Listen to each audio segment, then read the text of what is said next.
동국대학교 명예교수 황태원이라고 합니다. 오늘 마지막 토론까지 수고하시는데 저도 가급적이면 짧게 하려고 애를 쓰겠습니다. 근데 지금 발표할 내용은 제가 이미 840매 200자 원고지로 이미 쓴 것을 10분의 1로 줄인 것이라서 설명 없이 읽다 보면 좀 이해하기가 어려운 대목은 간간히 말을 섞겠습니다. 52페이지부터 시작하겠습니다. 52쪽 글의 제목은 김구의 가장 아름다운 나라 문화강국 비전과 소프트파워 초강대국 대한민국입니다. 김구의 문화국가만 다루는 게 아니고 현재 우리의 BTS 공연이 내일인데 이런데 이르기까지 어떻게 연결되어 있나, 그리고 김구의 이상 또 비전과 그 꿈에 비해서 우리는 어느 문화 수준에 와 있나, 이걸 비교하면서 말씀을 올리겠습니다. 54페이지를 보시면 제가 발표할 수 있도록 줄여놔서 대충 읽어가면서도 바로 말씀을 올릴 수 있겠습니다. 백범 김구는 문화국가나 문화강국이라는 말을 쓰지 않았습니다.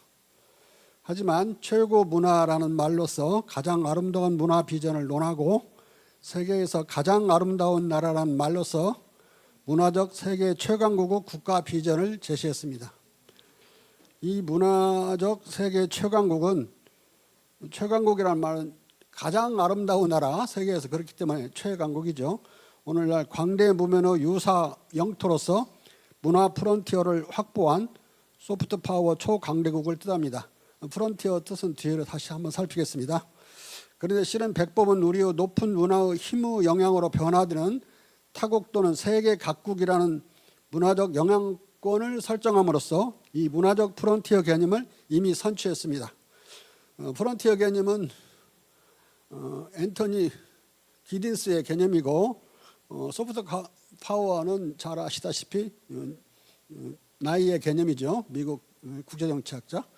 근데 이 개념들을 이미 말은 달리했지만 아주 뜻으로는 정확히 파악하고 계셨던 것 같아요. 또 백범은 높은 문화의 힘이라는 말로서 오늘날의 소프트 파워 개념도 선취했습니다.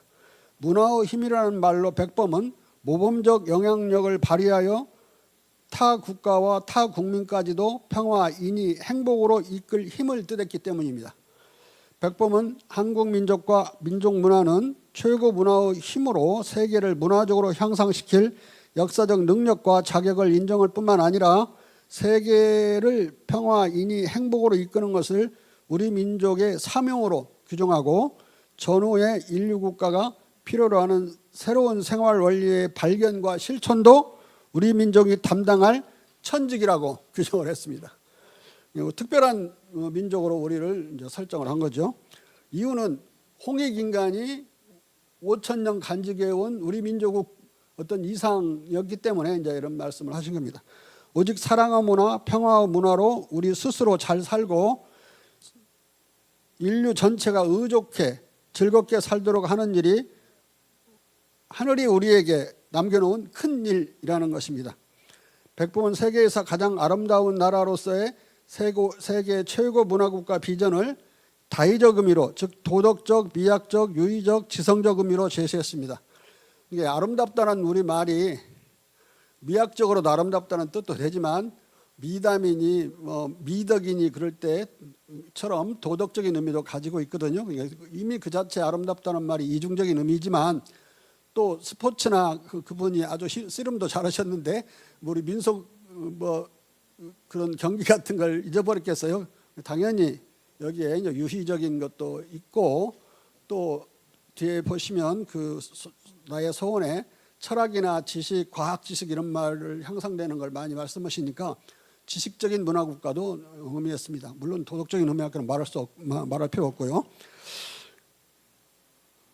그가 꿈꾼 세계에서 가장 아름다운 나라로서의 이 최고 문화국가는 개체적 연대적 삶의 발현 과정과 상태로서의 문화국가였습니다. 이거 대단히 중요한 대목인데요.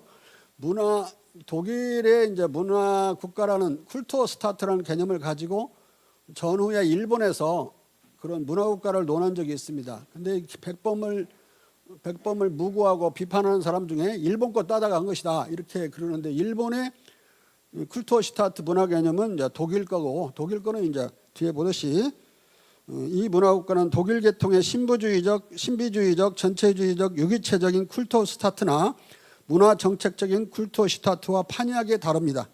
이건 삶의 과정과 상태로서의 문화지 정부가 문화를 실현하거나 추구하거나 그런 의미의 이제 행정적인 의미가 아닙니다. 전후 일본인들이 군국주의 국가의 대안으로 거론하던 문화국가는 이런 독일식 쿨투어슈타트였습니다.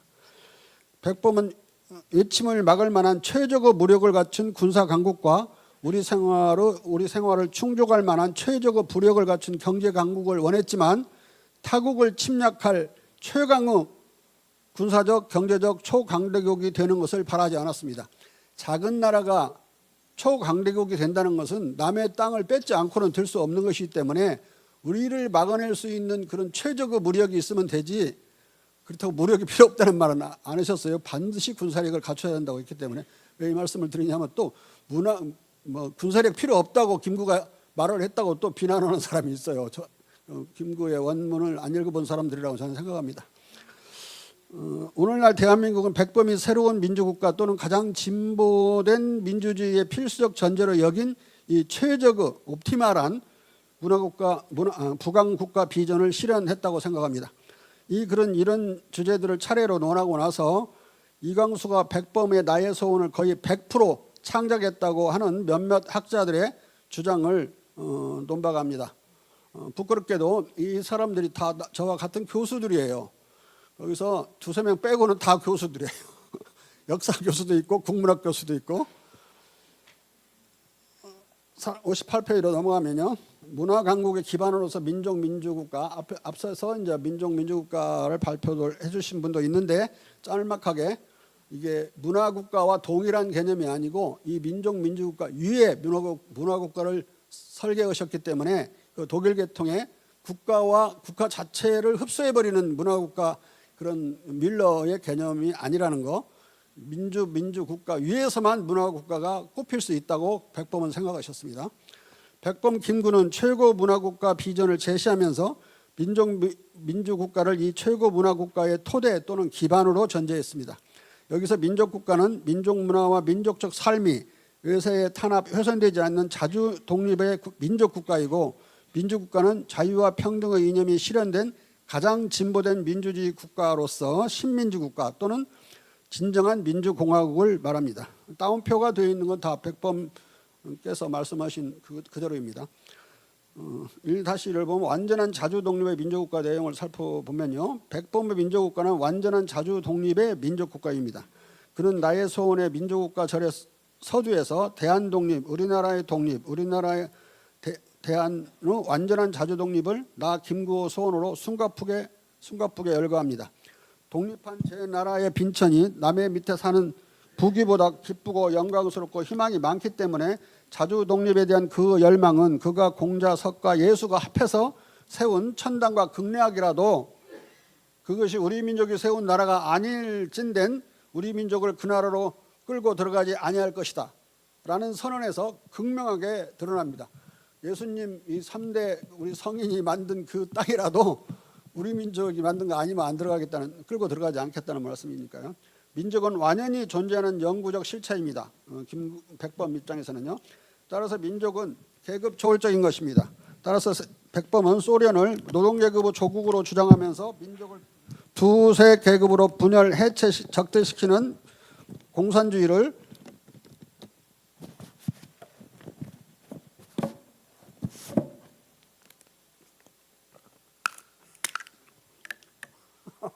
엄청 셉니다.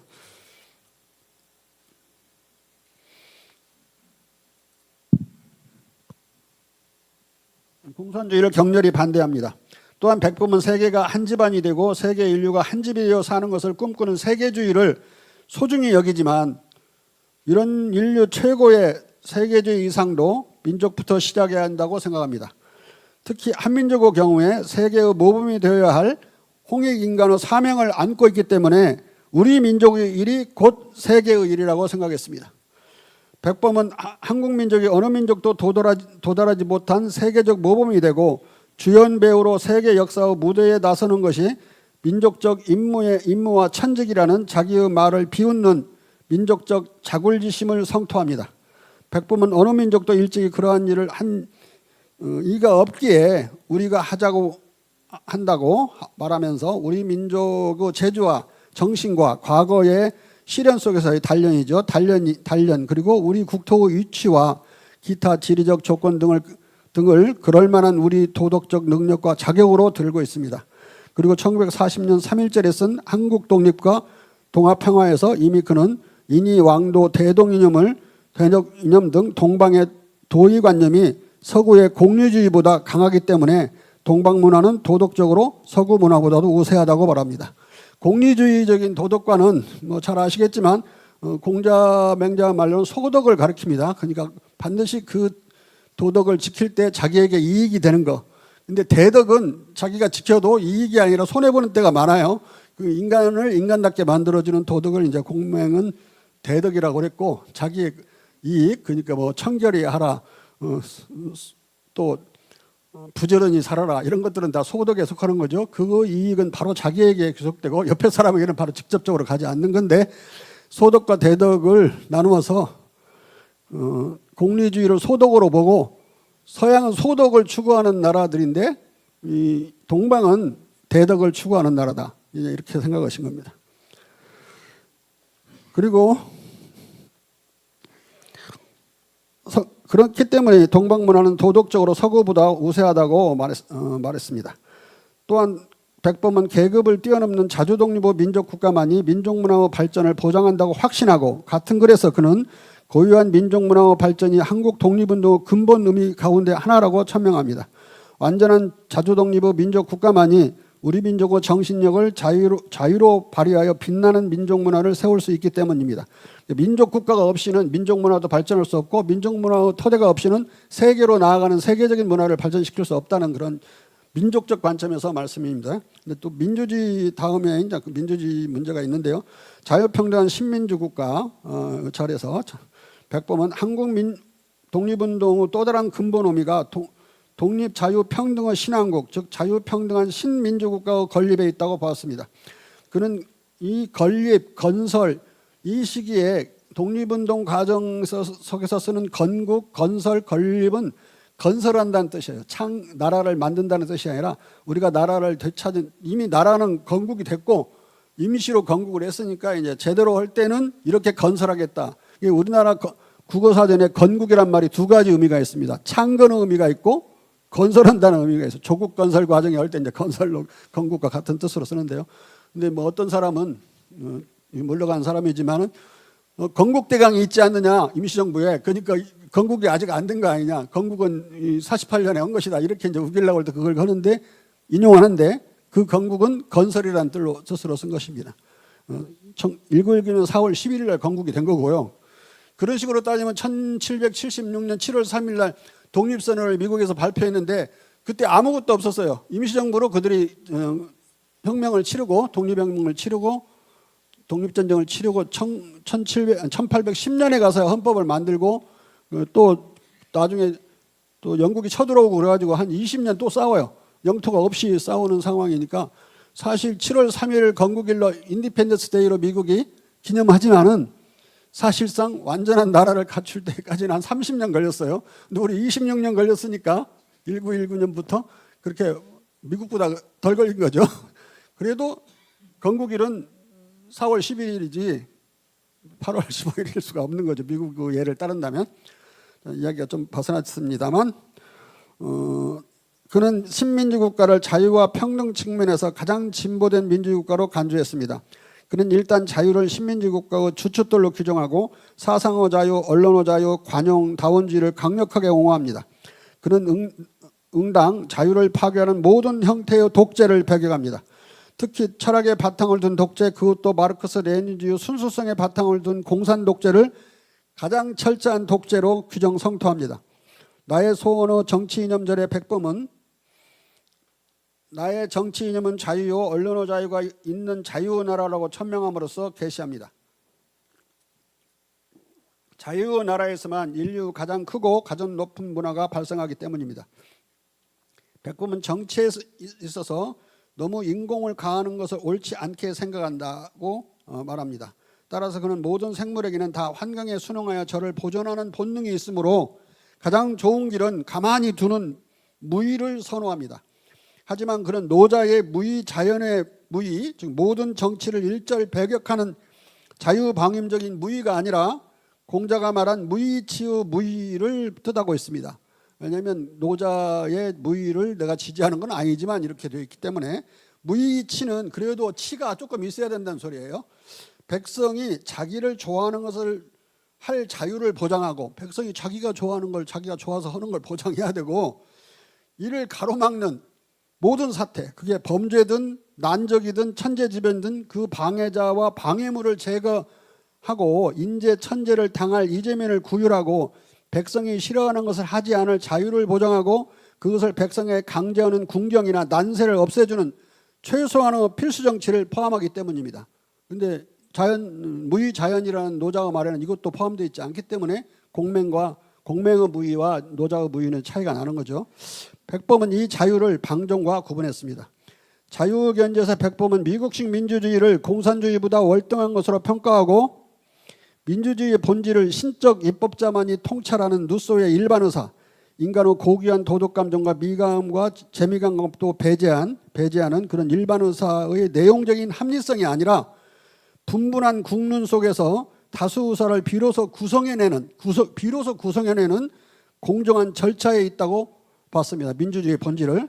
이건 대단히 중요한 민주주의 이론의 발전인데 루소우 도식에서 벗어나지 못한 사람들이 지금도 우리 정치인들 중에 엄청 많습니다. 절차가 그 내용을 보장해 주는 것이지 거꾸로 그 내용을 이미 규정해 놓고 비로소 구성해야 될 것을 미리 규정해 놓고 그거 따르지 않는 건 민주주의가 아니라고 하는 건 근대 민주주의 이념에 반하는 거죠.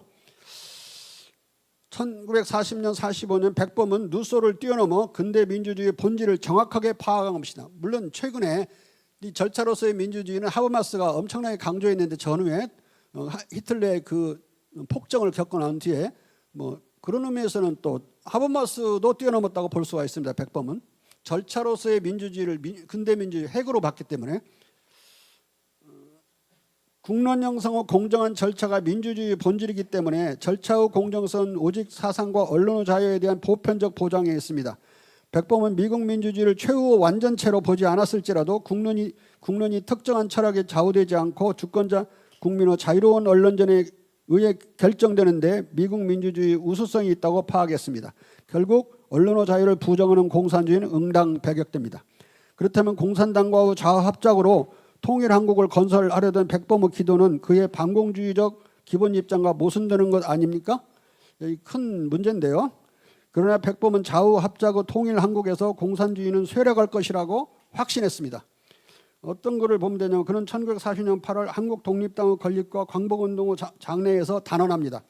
공산주의자들은 일제를 소멸하는 일본 제국주의를 소멸하는 목적에서는 우리와 다를 바가 없지만 장래의 건설 문제와 관련해서는 우리의 주장이 완전히 다릅니다.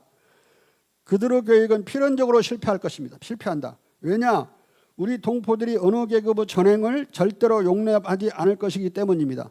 이 백범의 환상이 아니고 역사의 진행은 백범의 뜻대로 그렇게 됐습니다. 가령 프랑스, 이탈리아, 영국, 독일, 미국 이런 데 다 공산당이 있어요. 근데 선거 대전이 2차 세계대전이 끝나고 상당히 의석수를 차지했던 이 공산당들이 선거가 거듭될수록 쇠락해버려요. 그러니까 이제 좀 뭐랄까 파악하게 제가 표현하면 일단 공산당들을 통일국가에 가둬놓고 몰살시키는 그런 생각을 했던 것 같습니다. 우리 국민은 절대로 그 독재를 선택하지 않을 거라는 확신 속에서. 그래서 단순한 이상주의적인 그런 계산은 아니었다. 대단히 작은 전략 전술적인 계산을 하고 계셨다 이렇게 생각합니다. 저는. 한편 나의 소원의 정치 이념에는 평등에 대한 논의가 전무합니다. 이상하게도 한자도 평등의 이념이 없어요. 그래서 그러나 백범은 다른 글에서 평등을 삼균주의로 이미 충분히 입론했습니다. 삼균주의 논의를 또 반복하고 그럴 필요가 없어서 저는 거기서 이제 누락을 시켰다고 생각합니다. 가령 1940년 3.1절 한국 독립과 동아평화와 같은 해 8월 후 같은 해의 한국 독립당의 건립과 광복운동의 장래에서 장래의 유일한 목표는 하나의 전민족이 평등한 신민주 국가를 건립하는 것이라고 말했습니다. 백범은 귀국한 뒤 1940년 12월에도 정치, 경제, 교육, 균등을 보통선거, 대생산수단 국유화 의무교육 이 세 가지로 설명하면서 이 삼균주의에 기초한 새로운 민주국가 건설을 역설합니다.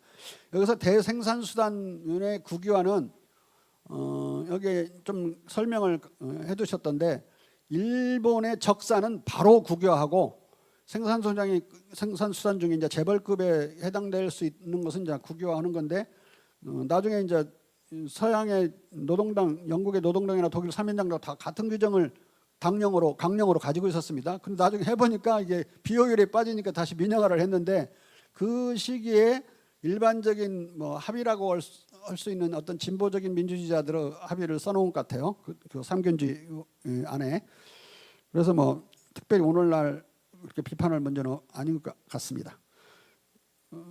이 신민주국가 또는 민족국가의 대전제 물적 토대는 최적의 부강국가, 최적의 군사력과 최적의 경제력을 가진 나라죠. 이 측면에서 한번 살펴보겠습니다.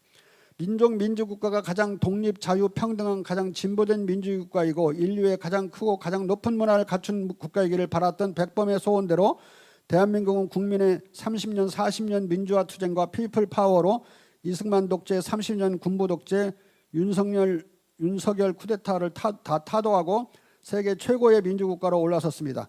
한국은 현재 백범이 선호한 엄정한 유교적 민주주의의 특징을 보여주는 가장 진보된 민주주의 국가입니다. 한국 국민의 주권적 밀력이란 말은 우리 백범이 쓰신 용어입니다. 밀력은 특히 피플스 파워를 이렇게 밀력이라고 번역하신 것 같아요. 밀력은 특히 민심 즉 천심, 민본주의, 멸사봉공, 대의 멸친 등 생활에 대한 유교적 정치 문화로부터 분출되는 것입니다. 제가 옛날에 학생운동을 할 때 루소의 그 민약론을 읽어보니까 신적인 입법자가 나타나갖고 막 겉으로 계약을 하는 건 그냥 문이고 실은 신적인 입법자가 다 정해버리더라고요. 완전히 공산당 독재를 그대로 써놨던데 그거 보고는 민주화 투쟁을 할 수가 없어서 그냥 민심 천심이란 말만 외우면서 민주화 투쟁을 기억이 나는데 결국은 뭐 유교적인 생각을 했던 거죠. 제가 뭐 공명을 잘 알아서가 아니라 우리 문화가 된 유교에 따라서 민주화운동을 했던 것 같습니다.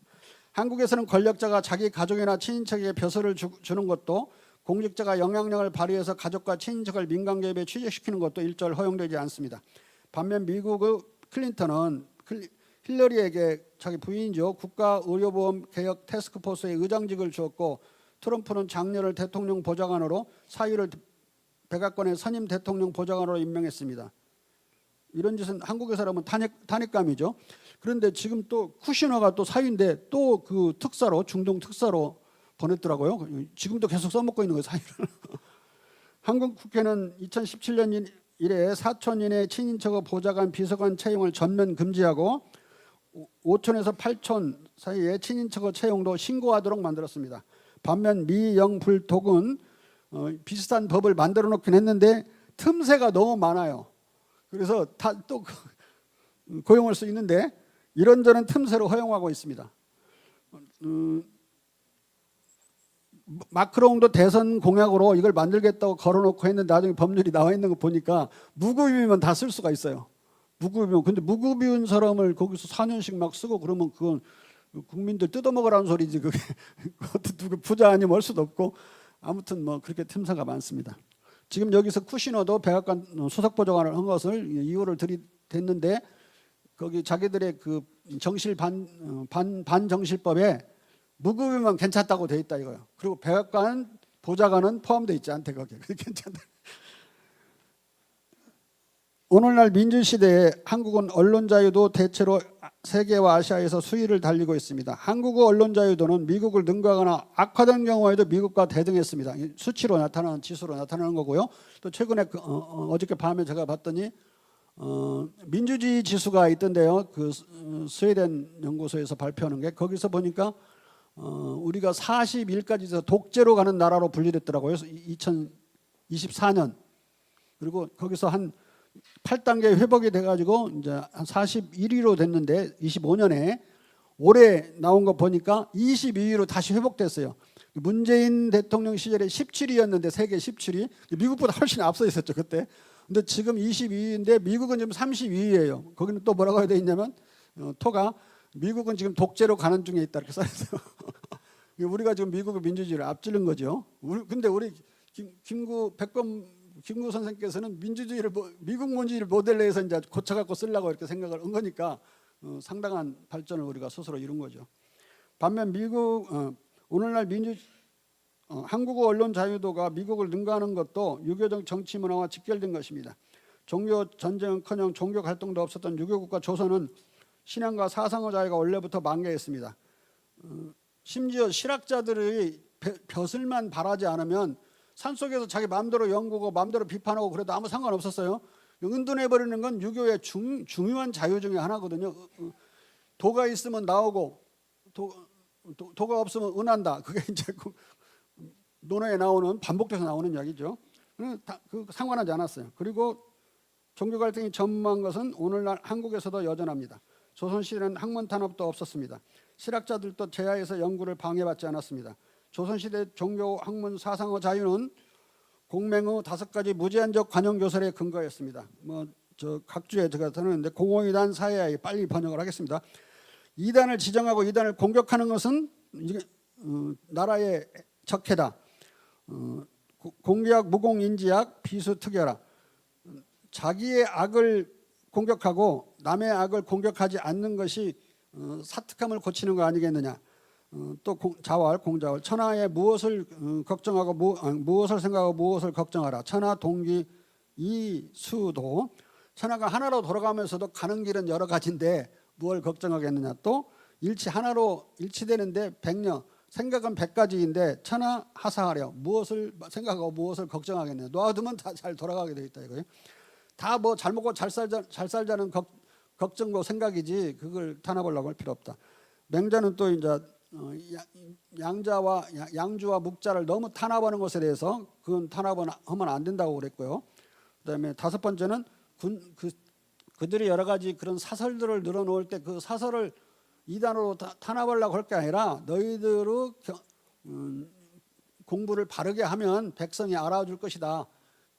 이 말은 이제 나중에 정조도 써먹고 고종도 써먹거든요. 그 동학을 탄압하라고 하는 상소문이 빗발치고 올라오니까 정학을 하면 되지 그 탄압하라고 하지 말아라.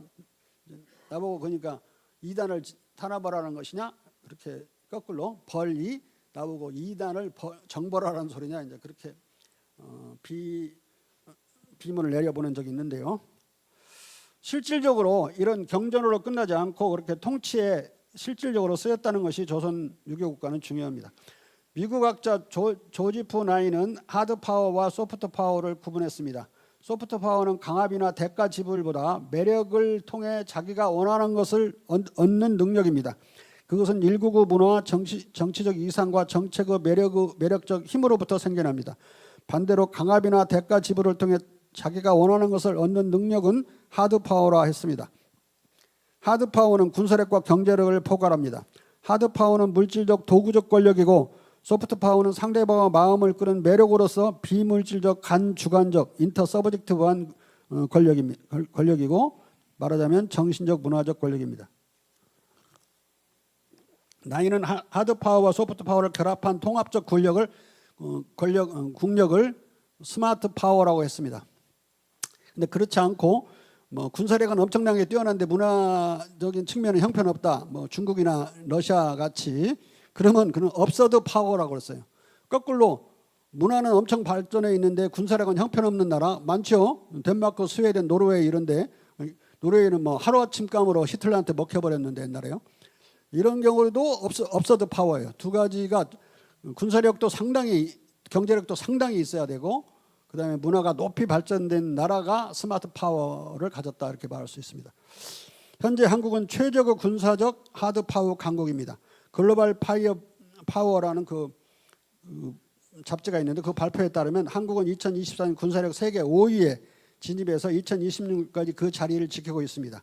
유일한 비핵 군사 강국으로, 핵이 없는 나라로서 5위에 들어간 유일한 나라예요. 이 앞에 4개 국가는 다 핵을 가진 나라들이거든요. 근데 이게 유일한 나라고, 한국은 주변 초강도 국가 침략과 간섭을 저지할 만한 최적의 무력을 백범호 꿈대로 가졌다고 할 수 있습니다.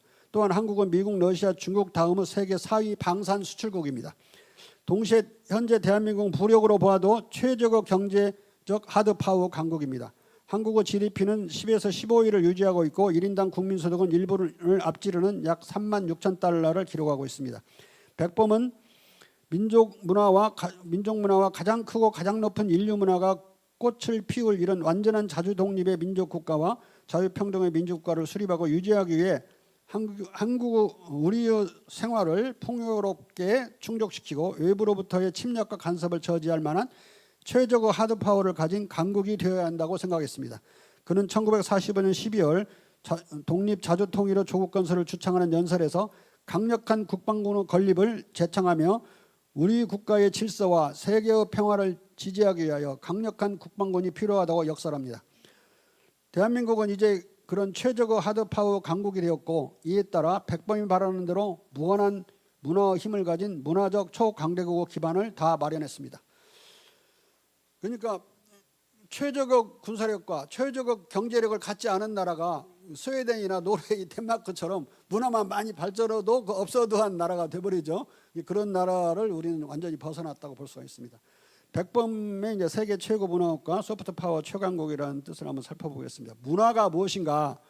문화는 공리적, 유희적, 진리 탐구적, 미학적, 도덕적 행위 등 인간의 4대 사회적 행위 가운데 공리적 행위와 이익 가치를 제외한 유희, 탐구, 미학, 도덕 행위와 재미, 지식, 미, 선의 총괄 개념이라고 할 수가 있습니다. 삶의 과정과 상태로서 백범의 문화국가 개념을 좀 더 살펴보면요, 백범의 문화국가는 최적의 하드파워를 갖춘 민족 국가의 기반 위에서 유희, 탐구, 미학, 도덕적 행위를 통해 재미, 지식, 미, 선호, 4대 가치를 향유하는 개인적, 연대적 삶의 과정과 상태로서의 문화국가입니다. 이것은 국가와 동일시되는 밀러의 유기체적 전체주의적 쿨토 시타트나, 이게 유기체적이고 전체주의고 국가와 같기 때문에 민주주의를 배제하려고 나온 독일의 개념이에요. 이게 또 humboldt나 슈타인의 문화 정책을 쓰는 국가를 문화국가라고 정의했거든요. 그 문화 정책을 국가가 쓰느냐 마느냐는 백범에게는 두 번째 문제지, 그건 본질적인 문제가 아니죠. 그런 시행국가, 문화정책 시행국가로서 쿨토 스타트를 드는 독일 계통의 문화국가와 본질적으로 다릅니다. 전후 한때 일본이 이 독일식 쿨토 슈타트를 지향했습니다. 백범의 세계에서 가장 아름다운 나라라는 그 뜻은 아주 다의적인 뜻을 가지고 있습니다. 그런데 우리 학계에서는 이게 윤리적인 문화국가다 하고, 이제 하나는 미학적, 심미적인 문화국가로 갖고 다툽니다. 근데 제가 볼 때는 둘 다 하나만 얘기하는 것 같습니다. 백범의 문화국가가 도덕적 문화국가인지 미학적 문화국가인지에 대해 논란이 있습니다. 그러나 백범의 문화국가는 미학적 아름다움만이 아니라 미담, 미덕, 미풍양속의 수레에서 드러나는 것과 같은 도덕적 선도 뜻하는 미의 이중 의미 때문에, 그리고 백범의 인위적 도덕성과 풍광의 미학적 아름다움을 강조하기 때문에 1. 도덕적 문화국가와 2. 미학적 문화국가를 둘 다 뜻합니다. 나아가 높은 수준의 과학 철학으로 개명된 3. 지식적 문화국가이고, 과학 철학은 많이 나오는 이야기입니다. 우리 소원에서 민속놀이와 스포츠 게임이 왕성한 4. 유의적 문화국가이기도 합니다. 백범은 도덕적, 미학적, 지식적, 유의적 문화를 포괄하는 4가지 뜻의 문화국가를 지향했습니다. 백범의 세계 최고 문화국가 비전을 한번 다시 살펴보면요, 백범은 단순한 문화국가가 아니라 세계 최고의 문화 강국 비전을 제시했습니다. 서두에 그는 나는 우리나라가 세계에서 가장 아름다운 나라가 되기를 원한다고 말한 데 이어 그가 한없이 가지고 싶은 것은 높은 문화의 힘이라고 천명합니다. 그리고 우리나라가 남의 것을 모방하는 나라가 되지 말고 높고 새로운 문화의 근원이 되고 목표가 되고 모범이 되기를 원한다고 토로합니다. 그리고 백범은 세계에서 가장 아름다운 나라에 걸맞게 국민 모두가 인격자라는 뜻의 성인 또는 선비가 되는 최고 문화론을 반복적으로, 최고 문화론을 2번이나 씁니다. 필요합니다. 우리 민족은 최고 문화 건설로 사명을 짊어지고 있고 최고 문화로 인류 모범이 되는 것을 사명으로 삼아야 한다는 것입니다. 백범우 세계에서 가장 아름다운 나라는 곧 세계 최고 문화국가, 즉 문화적 세계 최강국을 드렸습니다.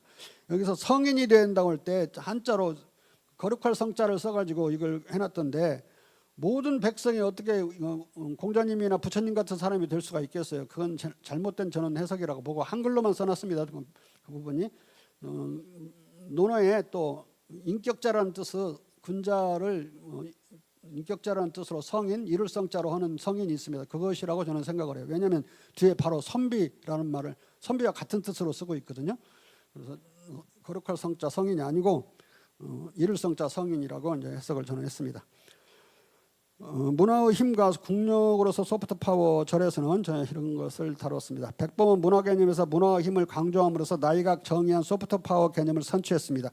물론 나이는 소프트 파워를 타자를 나의 뜻대로 움직이게 끌어당길 수 있는 매력이나 매력적인 힘 또는 매혹의 견지에서 파악했고, 백범은 문화의 힘을 우리 자신을 행복하게 하고 나아가서 남에게 행복을 주는 힘의 관점에서 이해했습니다. 그런데 문화는 사람에게 행복을 주기 때문에 사람을 끌어당기는 힘이 있는 것입니다. 문화가 사람들에게 행복을 주지 않는다면 매력은 없을 것입니다. 따라서 나이의 문화적 소프트 파워 개념과 백범의 문화의 힘 개념은 인과관계로 연결되어 있다고 생각합니다. 따라서 백범의 문화의 힘과 나이의 소프트 파워는 등치될 수 있습니다. 문화의 힘과 또 다른 개념이 필요한데요. 프론티어 개념이 그것입니다. 백범은 문화를 현상이 아니라 행복을 이룰 수 있는 힘으로 파악하고, 문화를 이런 힘으로 포착한 것은 당시로서 획기적인 전대미문의 생각이었습니다. 이 점에서 백범의 문화의 힘은 문화를 소프트 파워로 발견한 나이의 생각과 그대로 합치되는 것입니다. 문화를 힘 또는 소프트 파워로 보는 사유지평에서는 199 문화가 소리 없이 이신전심으로 국경을 넘어가는 문화적 영향권 개념이 부상합니다. 영향권으로서 유사 영토를 앤토니 기딘스는 프론티어로 개념하였습니다. 오늘날 교통통신의 발달과 인적 교류 강화, 국경을 넘는 SNS, 해외 주둔 군대 일반화, 국제기구 초국가 활동, 세계시장의 출현 등으로 엄중 폐쇄의 국경이 프론티어로 변했다는 것입니다. 이에 따라 국가도 전통적인 테리토리얼 스테이트, 영토 국가로부터 안팎 경계가 모호한 프론티어 국가로 변했습니다. 프론티어는 기존 영토로부터 영향력에 따라 외부 세계로 끊임없이 확대되는 유동적 개척 공간으로서의 유사 영토를 뜻합니다. 국경을 넘어 문화적 매력과 도덕적 동조를 확대해가는 열린 프론티어 국가는 경계가 늘 유동하는 변경 국가입니다. 지금 한국은 도랑에 든 소가 양쪽 둔덕하고 풀을 뜯듯이 대륙과 해양을 둘 다 한국의 문화 프론티어 또는 한국의 소프트 파워 프론티어로 만들어 양방향으로 뻗어나가서 전 세계를 K문화 프론티어로 삼는 글로벌 소프트 파워 프론티어 강국으로 발전했습니다. 도랑에 든 소가 양쪽 둔덕을 풀을 뜯는다는 건 김대중 대통령이 자주 하시던 말씀인데요. 우리가 대륙 세력과 해양 세력 사이에 중간에 낑겨 갖고 죽는 건 생각만 말고 양쪽에 풀을 뜯을 생각을 하라, 이제 이런 말씀을 하셨는데, 근데 사실 뭐 저기 북방을 여행을 해보면 뭐 한국 문화가 거의 대서로 지배하고 있는 걸 느낄 수가 있어요. 한국 사람들 엄청 좋아하고, 거기 사람들이요. 백범이 꿈꾼 세계에서 가장 아름다운 나라 대한민국은 비록 국토가 작아서 하드 파워 면에서 초강대국이 되지 못할지라도 슈퍼 파워가 될 수가 없죠. 강대국을 때 대자를 쓸 수 없어요. 문화의 힘으로 러시아, 중국 같은 하드 파워 초강대국을 월등히 능가하고, 심지어 미국도 얼마간 무색해함으로써 소프트 파워 프론티어 면에서 글로벌 초강대국이라 할 수 있습니다. 현재 대한민국은 세계 최고 문화국가로서의 소프트 파워 최강국을 넘어 소프트 파워 초강대국, 소프트 파워 슈퍼 파워입니다. 이렇게 써놓은 영국 잡지나 미국 잡지도 많습니다. 코리안 소프트 파워 슈퍼 파워라고. 소프트 파워 최강국은 응당 광대무민의 문화적 유사 영토로서의 프론티어를 확보합니다. 따라서 광대무민의 문화적 유사 영토를 가진 소프트 파워 강소국이라는 말은 있을 수가 없습니다. 문화의 면에서는 초강대국이라는 큰 대자를 써야 된다고 생각합니다. K-소프트 파워 프론티어 초강대국으로서의 한국의 위상은 K-소프트 파워 요소들 몇 가지만 비교해보면 바로 입증됩니다. 가령 6억 5천만 명의 미국 서유럽 왜 10대 40대의 젊은 층에서는 테일러 스위프트, 모건 웰, 비욘세 등 미국 가수가 BTS, 블랙핑크, 레드벨벳 등의 K-팝 가수들보다 좀 더 인기가 있는 것 같습니다. 하지만 이 K-팝 가수들은 미국 서유럽을 뺀 75억 3천만 명의 나머지 세계에서 미국 가수보다 압도적으로 인기가 높습니다. 나아가 K필름과 K드라마는 넷플릭스, 디즈니 플러스 등 송출 플랫폼에서 세계 1위의 인기를 누리고 있습니다. 그리고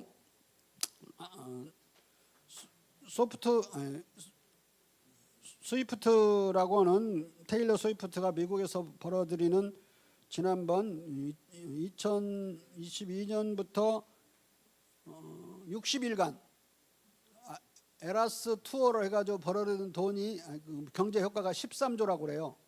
그런데 지금 BTS 내일 하는 그 공연 단 1회 공연으로 스위프트는 무려 62회의 공연을 했습니다. 13조를 벌었는데 BTS는 8조를 번대요. 그러니까 공연 횟수로 따지면 스위프트는 BTS의 11% 밖에 안 되는 거니까 사실 미국에서 스위프트가 그렇게 인기가 있을지 몰라도 세계에 스위프트를 옮겨놓고 보면은 BTS보다 훨씬 못한 10분의 1 정도밖에 안 되는 그런 대형 가수라고 할 수가 있겠습니다. 그리고 KBT는 이미 프랑스 화장품과 패션을 이루는 글로벌 패션 상품입니다. 프랑스에서도 한국 뷰티, K뷰티 때문에 프랑스 화장품이 막 밀려가지고 매장을 계속 내주는 상황이에요. 그래서 비상이 걸려 있는데 프랑스가. 심지어 미국과 유럽에서조차 젊은 층은 K뷰티를 프랑스 화장품보다 더 선호합니다. 맛으로 보면 문화상품인 K푸드도 전 세계를 휩쓸고 있습니다. 한국의 K문화 소프트파워는 10에서 40대 젊은 층을 기준으로 전 세계를 종합하면 미국의 소프트파워를 대부분의 지역에서 누르고 미국 내에서 치열한 경쟁을 벌이고 미국 외의 전 세계에서 K 소프트파워가 미국을 앞지르고 있습니다. 미국은 월남전에서부터 소프트파워를 잃기 시작하고 도덕성을 상실하고 지금 이란 전쟁까지 가갖고는 더 이제 의심받는 나라가 되어 있어서 지금 많은 소프트파워를 잃어버렸다고 볼 수 있습니다. 근데 이 한국이 통일하는 것도 우리는 그런 하드파워로 통일을 하는 건 뭐 생각할 필요도 없고요. 소프트파워로 통일을 할 수 있을 거라고 생각합니다. 김정은이가 지금 우리 소프트파워가 북으로 막 샤넬 5보다 더 향기롭게 밀고 들어가니까 그것 때문에 그 5개의 법을 만들었죠. 뭐 반동문화 사상 배격법이니 뭐니 그리고 두 국가론을 피기 시작했고 나라가 녹아내리려고 하니까 막는 법은 두 국가라고 하는 수밖에 없는 상황이에요. 이야기가 좀 옆으로 빠졌습니다만 아무튼 물론 미국의 글로벌 인프라, 넷플릭스, 디즈니, CNN 등과 대학, 연구소 등 과학 네트워크는 여전히 강력합니다. 하지만 10에서 40대 문화 소비 트렌드는 K컬처가 중심입니다. 나이도 1921년 10월 전략국제연구센터 미국이죠. CSIS 세미나에서 소프트 파워와 스마트 파워를 설명한 뒤 한국을 소프트 파워 강국이라고 불렀습니다. IMF는 2024년에 발표한 글로벌 소프트 파워 인덱스 2021회에 따르면 세계 순위는 다음과 같습니다. 글로벌 소프트 1위 국가가 한국, 2위가 일본, 3위 독일, 4위 중국, 5위 이탈리아, 6위 프랑스, 7위 미국 뭐 이런 순으로 되어 있어요. 이 리스트에서는 물론 이 순서에 대해서 불만을 가질 나라들은 많이 있겠지만 뭐 저는 IMF에서 발표한 거니까 그냥 인용하는 겁니다. 이 리스트에서는 소프트 파워 1위가 대한민국으로 서구 선진국과 일본을 다 앞지르고 있습니다. 이에 따라 한국은 스마트 파워도 급성장했습니다. US 뉴스 앤드 월드 리포트의 국력 개념은 스마트 파워에 거의 근접합니다. 이 잡지는 한국을 2022년부터 2025년까지 매년 미국 1위, 중국 2위, 러시아 3위, 독일 4위, 영국 5위에 이어 6위를 마크했습니다. 스마트 파워 면에서 한국이 일본과 프랑스를 제친 것입니다. 백범의 예상을 벗어난 한 문화 부문이 있는데 그것은 종교입니다. 백범은 1947년 나의 소원에서 장차 한국이 유교도 성하고 불교도 예수교도 자유로 발달한 자유나라가 되기를 바랐습니다. 또한 백범은 귀국 후 1945년 11월 조선기독교 남부대회에서 건국과 함께 건교를 선언했습니다. 그러나 문화 초강대국 대한민국은 종교면에서 백범처럼 소원 및 건교 계획을 크게 빗나가 있습니다. 유교는 통계상 소멸했고 불교도 급감했습니다. 개신교와 천주교를 합친 기독교 수 증가는 기독교 가정에 증가된 출생으로 인한 것뿐입니다. 순수 증가는 없는 거죠. 마지막으로 나의 소원이 이강수의 작품이라고 주장하는 학자들의 논리들을 반박을 하겠습니다. 나의 2015년 이래 일련의 강단 학자와 재야 지식인들이 이광수가 나의 소원을 윤문하기만 한 것이 아니라 전체를 창작, 대필, 날조, 가필했다고 주장해 왔습니다. 나의 소원은 백범호 글이 아니라 이광수 작품이라는 말입니다. 사학교수 김원모, 도진순, 국문학교수 려중동, 박민호, 그리고 재야학자 김상구, 정병진, 조용근 등의 주장입니다.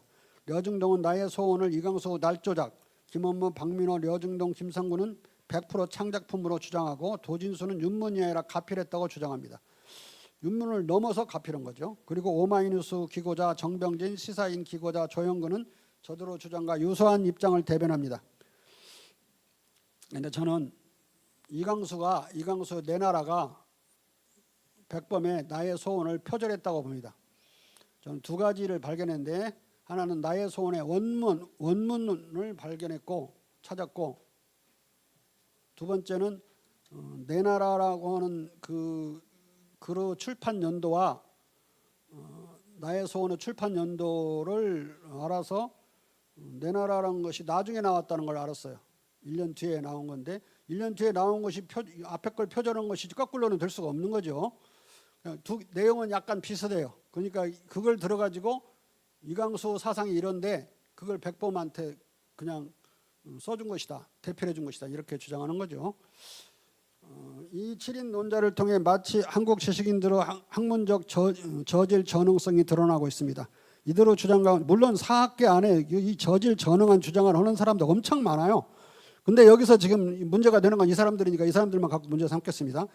저는 정치 철학자지 원래 사학자가 아닌데 제 눈으로 봤을 때는 너무 틀린 것들이 너무 많아요. 사학 안에.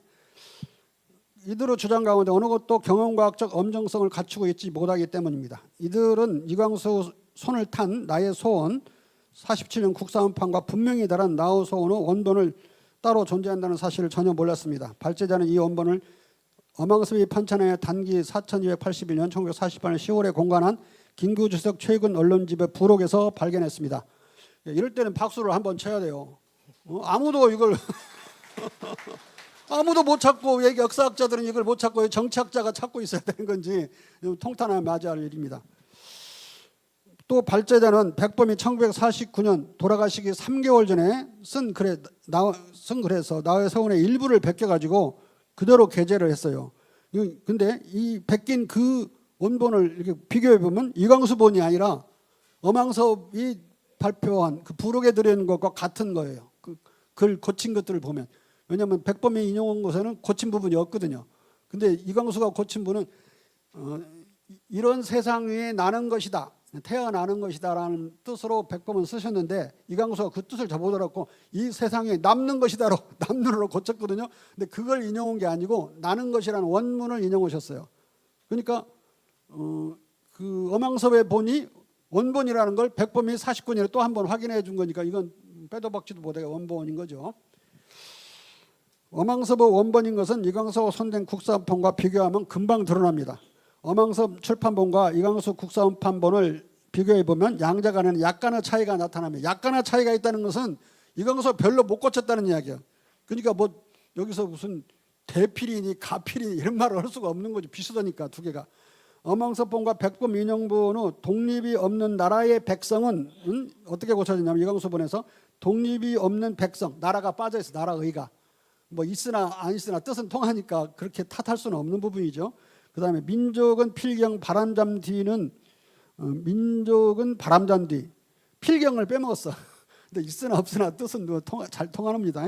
그 다음에 혈통적인 민족만은 영원히 성세 흥망의 공동 운명의 인연에 얽힌 한 몸으로 이 땅에 나는 것이다. 는 어떻게 바뀌었냐면 이 문장은 이광수본에서 혈통적인 민족만은 영원히 흥망성쇠 공동운명의 인연에 얽힌 한 몸으로 이 땅에 남는 것이다. 이렇게 오독 오기를 한 겁니다. 이건 좀 의미에 손상을 입혔어요. 그렇지만 뭐 대세에 지장 없습니다. 이광수가 오해에서 나는을 남는으로 오기한 것입니다. 포이에르바는 이광수본에서 포이에르바하, 막스는 마르크스로, 뉴턴은 뉴턴으로 두 개 다 틀린 겁니다. 뉴턴이 맞아요. 우리 오늘날 그 표기법은 봄들은 백범은 봄의 들, 필드라는 뜻으로 썼어요. 근데 그 두 봄과 들을 띄었었는데 백범은 이광수는 붙여 써버렸어요. 그러면 봄에 복수가 되죠. 스프링스가 되는 거야. 스프링필드스가 아니라 스프링스 뜻으로 바꿔버렸어요. 약간 이런 건 문제가 있지만은, 그리고 또 이러함으로써 이런 정도 변경이다. 어망섭본과 국사본과는 이 팔끈어 자잘한 차이점과 어망섭본과 김구가 1940년 옮겨 게재한 인용본과의 일치성은 세 가지 사실을 동시에 입증해 줍니다. 첫째, 이강수본과 분명히 다른 원본이 따로 존재한다는 것. 또한 나우소원은 3분의 1 정도를 옮겨 게재한 1949년 글 마음속의 38선이 무너져야 민족 통일의 재구상을 보면 백범이 1949년 글에 맞게 조금씩 손댔을지라, 조금씩 멋있게 손댔어요. 인용한 부분이 이광수 본이 아니라 어망선 본과 같은 원본으로부터 따왔다는 것이 드러납니다. 독립이 없는 나라의 백성에서 나라를 제거한 이광수 본과 달리 백범 인용문에는 나라가 그대로 또 있고, 아까 남는이 없고 나는으로 돼 있고 이렇게 그렇습니다. 둘째, 이광수가 그가 고친 8군데에서 4군데를 잘못 고치거나 제거했을 망정 원본은 거의 손대지 않았다는 것. 이 입증으로써 여중동, 김원모, 박민호, 김상호 등의 날조 창자론과 도진순의 가필론은 다 쓰레기통으로 들어가야 되는 것입니다. 함부로 이렇게 주장하면 안 되는 거예요. 어떻게 이걸 그렇게까지 치밀하게 들어가지 않고 그런 말을 막 써놓으면, 이 사람들은 지금 엄청난 권위를 가진 교수들이고, 또 도진순 같은 사람은 백범 일지 연구 권위자예요. 그 양반이 그렇게 써놔보면 그 무게 때문에 진짜인가 보다 그렇게 되는 거죠. 셋째, 1947년 나의 소원 원본 3분의 1 정도를 2년 뒤 자잘하게 손절해야 대조지의 1949년 3, 4월에 자기 글로 떳떳하게 재게재했다는 거, 백범께서. 이것은 나의 소원이 이광수 소원이 아니라 백범 고유의 불변적 소원이라는 것을 뜻합니다. 거기 뭐라고 써놨냐면, 내 소원을 써달라는데 내 소원은 나 변한 게 없어, 불변이니까 옛날 거 갖다 쓰겠다 하면서 베껴 쓴 게 이광수 본이 아니라 그 어망섭 본이에요. 그러니까 두 개는 같다는 거죠. 한편 여중동의 날조로는 비판의 방향이 이광수를 향해 있지만, 그 부정적 여파는 결국 나의 소원의 회절과 파괴로 교착됩니다. 이광수가 날조 조작한 나의 소원은 세계 인류를 걱정하는 몽상가의 슬픈 글이라는 것입니다. 백범은 실천가였지 나약한 몽상가가 아니었다는 것입니다. 그는 날조의 분명한 근거로 나의 소원에 등장하는 철학이라는 단어를 들었어요. 철학은 백범이 쓰지 않을 일본말이라는 일본말. 실천가 백범은 임시정부 시절에도 세계 평화와 세계 한가족에 대하여 줄곧 언급했지만, 줄곧 민족주의가 아니라 세계주의의 발판이라고, 민족주의가 세계주의 발판이라고 주장했습니다. 그러므로 백범은 세계주의적 몽상가도 아니었고, 나의 소원은 슬픈 글도 아닙니다. 그것은 참으로 희망찬 글입니다. 나의 소원을 슬픈 글로 느끼는 자는 자신의 정신건강을 슬퍼해야 될 사람이에요.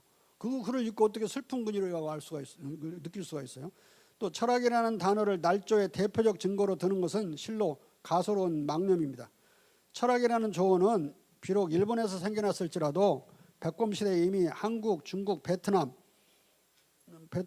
한자로 쓸 때 철학을 베트남 발음으로 쩌혹이라고 했어요. 그 발음은 그런가 봐요. 쩌혹이라고 해서 이미 공통수로로 동아시아에 정착해 있었습니다. 당시 동아시아에서는 누구나 이 용어를 전혀 외어로, 일본어로 느끼지 않고 사용했습니다. 또 이광수가 명치 또는 전후 일본어 문화권을 벤치마킹하여 나의 소원을 썼다. 아주 세계에 밝은 이광수가 일본에서 전후에 논의되는 문화국가라는 것을 갖다가 대표를 할 때 이 말을 집어넣었다. 썼다는 도진순과 조영근의 주장도 가소롭습니다. 도진순은 아름다운 나라 부국강병하자는 메이지 선생님 유신 개념인데, 정리해 주시죠. 지금 끝나고 있어. 나의 소원에 이광수 이념과 명치유신에 유행한 아름다운 나라라는 개념이 보인다고 주장하며, 이 말을 시대적 한계가 있는 잘못된 구절이라고 단정하고, 심지어 아름다운 나라를 대중이 무비판적으로 이상화한 것을 경계했습니다. 그러나 명치 정부는 정책 슬로건이든 뭐든 아름다운 나라라는 표현을 쓴 적이 없습니다. 일본에서 아름다운 나라가 첫 선을 보인 곳은 아베 총리가 쓴 2006년에 쓴 아름다운 나라라는 책이 있는데 거기서 처음 등장해요. 이윤영의 혼동호 같아. 또 도진수는 외교 안보로 엉망이 결정나고 경제가 제일 중요한데 그냥 대강 살면 되고 평화를 사랑하면 된다라니 이건 이런 건 환상론이다 라면서 백범을 비판하며 문화적인 풍요라고 하는 게 경제적인 것과 별개로 나누는 게 아니라고 내가 알겠습니다. 그러나 백범은 줄곧 강력한 국방군의 필요성과 최적의 경제력과 군사력을 갖춘 국가 건설을 강조했다는 걸 우리가 알고 있죠. 또 도진수는 나의 소원이 몇 군데를 빼고는 백범 선생의 투쟁 경력이 녹아있는 글이 아니다라고 단정하며 백범이 문화에 대해 그렇게 해박한 시각을 갖고 있는 분도 아니고 독립운동 배운 거 없이 온몸 던져서 독립운동 하기에 바쁜 그런 분이었다라고 강변했습니다. 그러나 백범은 독립투쟁 시기에도 고유문화, 민족문화, 왕도문화 등 문화 테마를 잊지 않았고 1940년 8월 25일 발표한 한국독립의 건립과 광복운동의 장래라는 그 첫 구절을 우리 한국인의 충효와 덕성 숭상 동방의 군자지국이라는 말로 시작합니다. 1943년 3월 11일 3.1 혁명정신에 대하라는 글에서도 그렇습니다. 45년 12월 임정환영대회 답사에서도 백범은 유구한 문화와 역사를 가진 우수한 우리 민족을 말합니다. 따라서 도진수의 저런 망발 자체가 그의 무지이자 백범에 대한 무례라고 생각합니다. 조영근은 세상 물정이 밝은 이강수가 전후 일본의 문화권을 훔쳐와서 나의 소원을 창작했을 거라고 추정합니다. 그러나 일본은 독일 쿨토슈타트 문화국가를 흉내낸 문화국가론을 논했습니다. 백범의 문화국가는 이 쿨토슈타트와 앞서 살펴봤듯이 완전히 다른 것입니다. 한편 이강수 글을 잘 읽어보면 이강수가 자기의 내 나라라는 글을 바탕으로 나의 소원을 대필 창작한 것이 아니라 거꾸로 그의 내 나라가 백범의 나의 소원을 표절한 것을 대번에 알 수 있습니다. 김원모, 박민호, 김상구 등이 유사하다고 주장하는 이강수 젊은 조선인의 소원 1928년에 썼는데요. 안창호 전기 47년에 썼는데 도산 안창호는 백범의 사상과 무관하거나 배치됩니다. 둘 다 민족 자학, 민족 부정, 민족 저주를 깔고 있어요.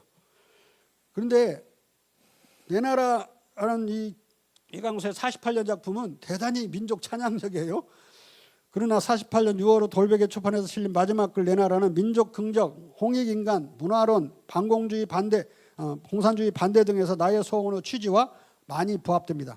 그러나 47년의 나의 소원과 6, 7개월 뒤에 나온 48년에 내 나라가 서로 비슷하다 하면 후자가 전자 48년 것이 47년 것을 표절한 것이 틀림없습니다. 먼저 나온 글이 뒤에 나온 글을 표절했다고 우기는 자는 제정신을 상실한, 백범의 말을 그대로 빌려오면 제정신을 상실한 정신병자일 것입니다. 민족 반역자 이강수는 백범 일지와 나의 소원의 원군을 윤문하면서 백범의 사상에 감화되어 백범의 나의 소원을 거의 몽땅 내용적으로 표절하여 나의 소원이 잘못됐습니다. 내 나라를 썼습니다.